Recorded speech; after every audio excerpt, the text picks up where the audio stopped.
இப்போ இட்லி பொடி அரைக்க போகிறோம் நம்ம. அதுக்கு தேவையான பொருட்கள் இட்லி பொடிக்கு உளுந்தம்பருப்பு, இட்லி பொடியில் இது எள்ளு பொடி, எள்ளு நிறையா சேர்த்துருக்கோம். எள்ளு உடம்புக்கு ரொம்ப நல்லது. அதனால் இது கருப்பு எள்ளு, இது வெள்ளை எள்ளு, இது ப்ரௌன் எள்ளு, 3 எள்ளு எடுத்துருக்கோம். ப்ரௌன்னா கொஞ்சம் பழைய எள்ளு. இது கருவேப்பிலை, ஒரு 6 காஞ்ச மிளகா, 6-7 காஞ்ச மிளகா, கடலைப்பருப்பு கொஞ்சம் உடச்ச கடலை, எல்ச்சி பெருங்காயத்தூள், அப்புறம் கொஞ்சம் பூண்டு பல், 4-5 பூண்டு பல், தேவையான அளவு உப்பு சேர்த்துக்கணும், லேசாக புளி சேர்த்துக்கணும். வறுக்கணும். இப்போ எண்ணெய் விடாமல் வெறும் சட்டியில் போட்டு வறுக்கணும்.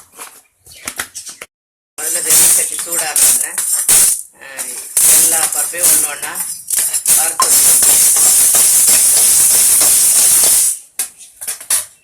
கறியை விடாமல் ப்ரௌன் கலர் ஆயிடாமல் பொன்னிறமாக வறுத்து எடுக்கணும்.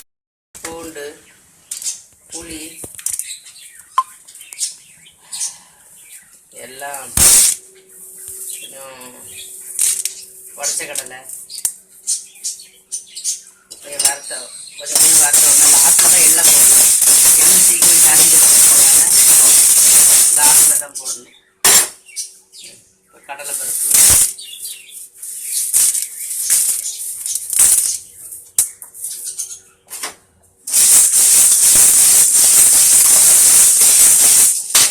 கருவேப்பிலை, காஞ்ச கருவேப்பிலை கூட போடலாம். காஞ்ச கருவேப்பிலை ஊற்றி வச்சு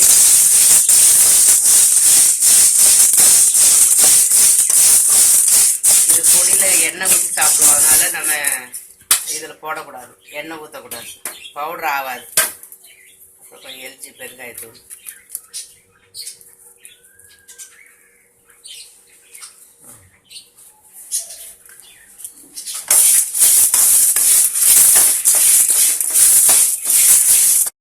சேர்த்து ஒரு 5 நிமிஷம் வறுக்கணும். இப்போ எள்ளு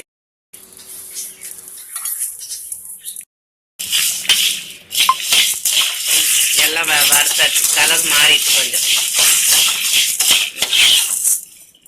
நல்லா கலர் மாறி வறுத்தாச்சு.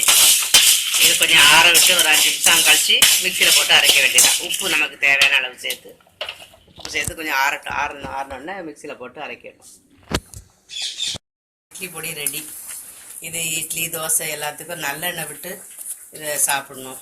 வெறும் சூடு சாதத்தில் கூட பருப்பு பொடி மாதிரி தூவி குழந்தைங்களுக்கு ஊட்டி விடலாம். இது உடம்புக்கு ரொம்ப நல்லது. நீங்களும் ட்ரை பண்ணி பாருங்கள். பாய்.